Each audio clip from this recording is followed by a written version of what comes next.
दोस्तों, भारत चीन का कोई डायरेक्टली युद्ध हो ना हो, चीन अमेरिका का कोई डायरेक्ट युद्ध हो ना हो, लेकिन चीन और ताइवान के बीच में जल्दी ही एक बहुत बड़ी जंग होने वाली है और ये जंग होने वाली है अस्तित्व की। जी हाँ, दरअसल चाइना ने पूरा मन बना लिया है ताइवान के ऊपर पूरी तरह से कब्जा करने का।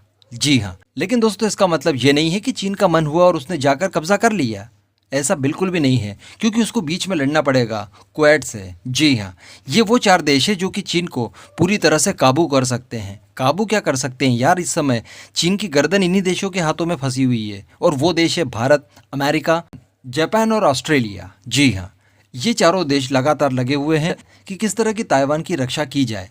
ये जो चीन एलएसी के ऊपर कर रहा है ये तो केवल एक दिखावा है, उसका मेन टारगेट तो ताइवान है और वहीं की खींच चाइना एलएसी के ऊपर दिखा भी रहा है। और दोस्तों आपने नोटिस किया होगा कि ये चारों देश लगभग लगे हुए हैं युद्ध की तैयारियों में। जी हाँ, अभी रिसेंटली दोस्तों खबरें निकल कर आई थी कि ताइवान बहुत बड़ी डील कर रहा है अमेरिका के साथ, कई सारी तोपें खरीद रहा है। इसी के साथ साथ खबरें निकल कर आई कि जापान ने अपनी मिसाइलों का मुंह मोड़ दिया है चाइना की तरफ। भारत तो लगातार कितने समय से कर ही रहा है तैयारियां और अब अमेरिका की भी तैयारियां शुरू हो चुकी है। अमेरिका भी एक के बाद एक हथियारों का परीक्षण करते जा रहा है। अब दोस्तों यहाँ पर चीन को सबसे बड़ी समस्या ये होने वाली है कि चीन ने अभी तक जितने भी हथियार डेवलप किए हैं या उसका ज़्यादातर जो फोकस रहा है वो रहा है अटैकिंग हथियारों के ऊपर, और डिफेंसिव हथियारों के मामले में चीन उतना ज़्यादा उन्नत नहीं है। इसका नमूना हमने तब देखा जब पिछले साल हमारा स्टैंड अप चाइना के साथ बहुत ज़्यादा बढ़ गया था। उस समय चाइना की तरफ से कई सारी फोटोज़ वायरल हुई थी उसके एयर डिफेंस सिस्टम की, जो कि एक्चुअली एक नकली एयर डिफेंस सिस्टम था। गुब्बारों के अंदर हवा भर के एयर डिफेंस सिस्टम बनाकर वहाँ पर तैनात कर दिया ताकि भारत के ऊपर दबाव बनाया जा सके। कुल मिलाकर चीन की इस समय पूरी सुरक्षा की गारंटी रशिया में बने S-400 के ऊपर है, जिसके लिए एक तोड़ भारत के पास सुपर सॉलिड वाला तैयार है, और वो है हमारी anti radiation missile Rudram. Actually Rudram की पूरी फैमिली हमारे पास अवेलेबल है।